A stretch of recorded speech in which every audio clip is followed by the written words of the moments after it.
Where does one begin to wrap their head around this topic of biogeology, or how you see it at least?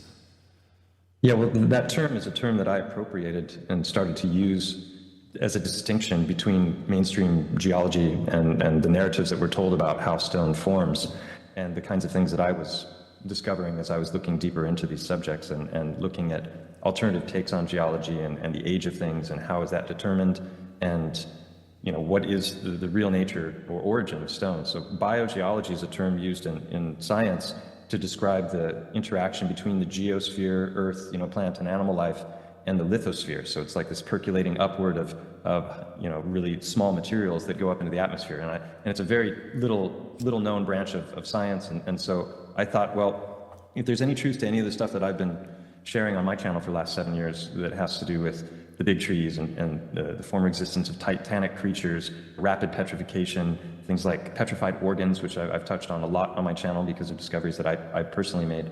All of those things, none of them can be true if the mainstream narratives for geology are true.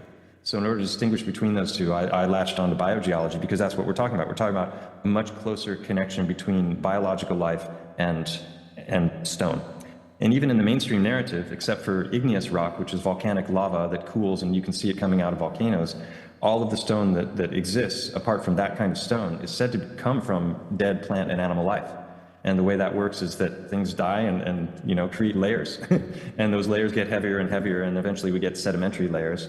And then those sedimentary layers get heavier, and that starts to melt and morph into what they call metamorphic rock. And then take it further, and then you end up with magma and lava, and then it comes back out as volcanic activity that's got all of the elements that are needed to for life to flourish. And this is probably why the volcanic zones are the best when it comes to agriculture and the taste of food and the diversity of animal and plant life.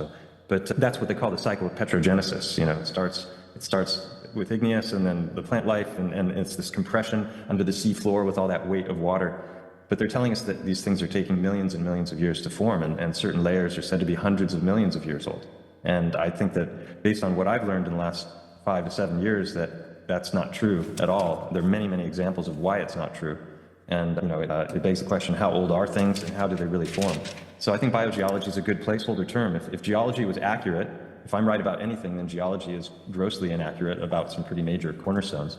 And if I'm right about these things, then there needs to be another term to distinguish, at least for the time being, between geology and biogeology, which is that most of the stone that we see had biological origins, and probably a lot more recently than we were taught.